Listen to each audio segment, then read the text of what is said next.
Bonjour, cette vidéo va vous montrer comment résoudre le 5e exercice du chapitre 7 « Analyse les données ». Au cours de cet exercice, nous allons de nouveau créer un tableau croisé dynamique avec un regroupement sur les dates, ceci à partir d'un tableau de données sur le suivi des factures. Je vous rappelle, nous avons vu dans le chapitre 6 comment créer cette facture et comment créer ce tableau de saisie des factures. Nous allons également aborder une nouveauté, les feuilles PowerView. Alors attention, la première fois que vous vous connecterez à une feuille PowerView, votre poste n'aura peut-être pas installé Silverlight. Il vous demandera donc de l'installer. Vous n'aurez plus qu'à recharger ensuite votre feuille PowerView. Voici maintenant ma feuille PowerView. Je peux masquer les champs PowerView, masquer la zone de filtre et ne visualiser que mes données que je pourrais utiliser en filtrant, par exemple, ici sur le dépannage. Je peux sortir un graphique comme je le veux. Pour tout réafficher, il suffit de cliquer à l'extérieur et revenir à l'état. Chaque zone peut être agrandie pour mieux visualiser. Ici, une carte, qui est une carte Bing, pourra être zoomée ou dézoomée, voire déplacée. Ouvrez le fichier 705 facture. Ce tableau de données s'appelle facture. Je vais donc l'analyser avec un tableau croisé dynamique. Ce tableau croisé dynamique se fait sur la plage de facture dans une nouvelle feuille de calcul. Et je fais OK. Je vais maintenant lui ajouter les données que je désire analyser. Alors tout d'abord, je désire analyser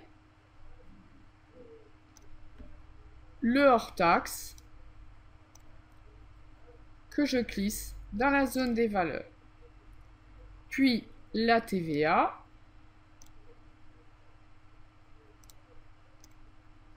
et ensuite le montant des règlements, donc règlement. Je vais paramétrer chacun de ces champs pour les mettre avec un nom personnalisé, total, un format de nombre pour lui indiquer que je veux du monétaire,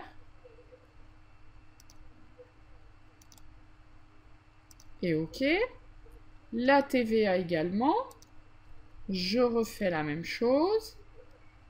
Je lui dis que ceci correspond au montant de la TVA. Toujours format de nombre monétaire.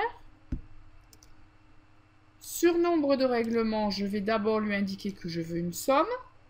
Je vais appeler ça règle. Et format de nombre, toujours pareil, monétaire. Et OK. J'ai donc bien mes 3 synthèses, mais je voudrais répartir ceci par année, trimestre et mois. Je vais donc prendre tout cela par rapport à la date de facturation. Je prends donc ma date que je mets en ligne. Cette date, je vais maintenant la décomposer. Clic droit, grouper. Début et fin, je vais lui indiquer que je veux conserver les jours, puis les mois, les trimestres et les années. Et OK. J'ai donc bien mes années, mes trimestres, mes mois et ma date qui correspond à chaque journée. Je vais donc supprimer ce champ de la zone de ligne. Si je désire analyser mes données année par année, je peux glisser mes années depuis la zone de ligne vers la zone de filtre et lui indiquer que je veux analyser l'année 2012. Mon tableau croisé dynamique est donc maintenant terminé. Il me reste à renommer cette feuille bilan annuel et la déplacer derrière mon suivi facture. Je vais maintenant créer une feuille Power View à partir de mes données.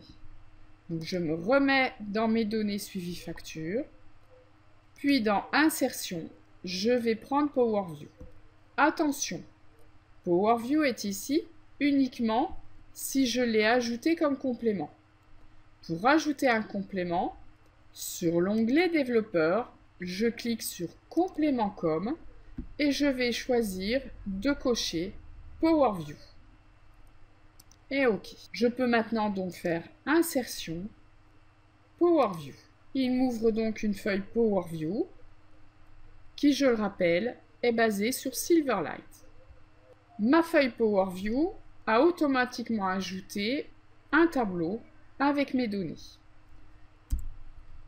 Il a ajouté à sa convenance une partie des champs.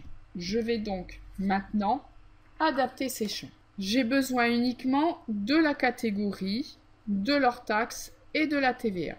Je vais donc sortir tous les champs dont je n'ai pas besoin. Donc il me suffit de décocher. Je vais lui cocher dans ma table facture les champs catégorie, puis hors taxe et enfin TVA.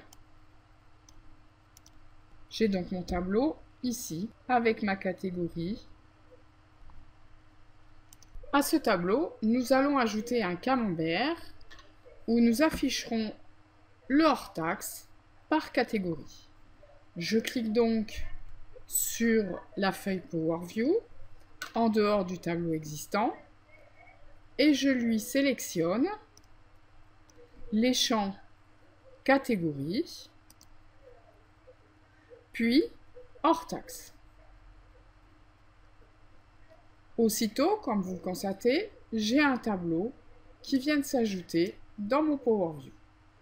Je peux déplacer ce tableau et je vais le transformer en camembert, tout simplement avec l'onglet Conception du Power View où je vais sélectionner Autre graphique, puis Secteur.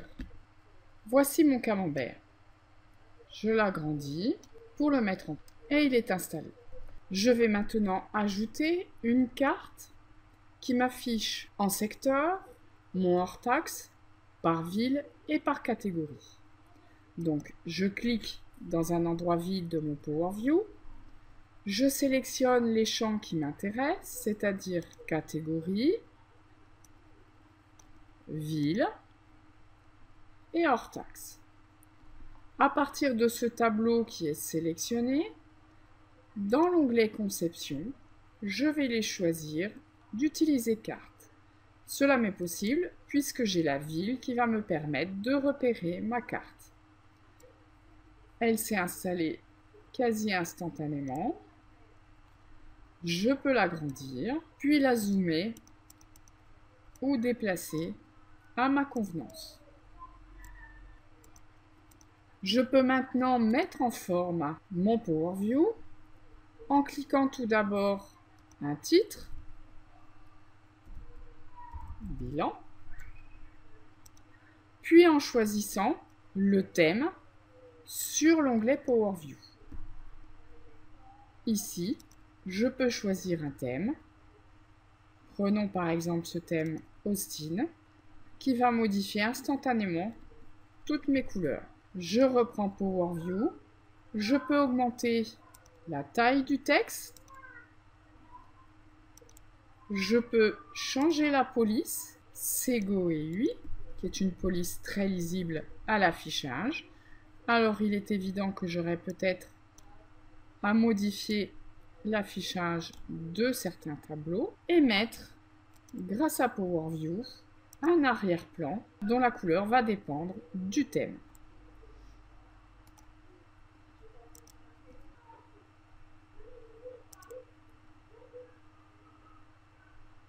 Votre Power View est maintenant prêt à l'utilisation pour faire des filtres par le graphique. Exemple, je ne veux voir que les données du dépannage. Je clique ici sur dépannage. Puis celle d'installation. Pour tout réafficher, je clique en dehors de mon secteur, mais dans la zone du camembert. Bonne utilisation de votre PowerView.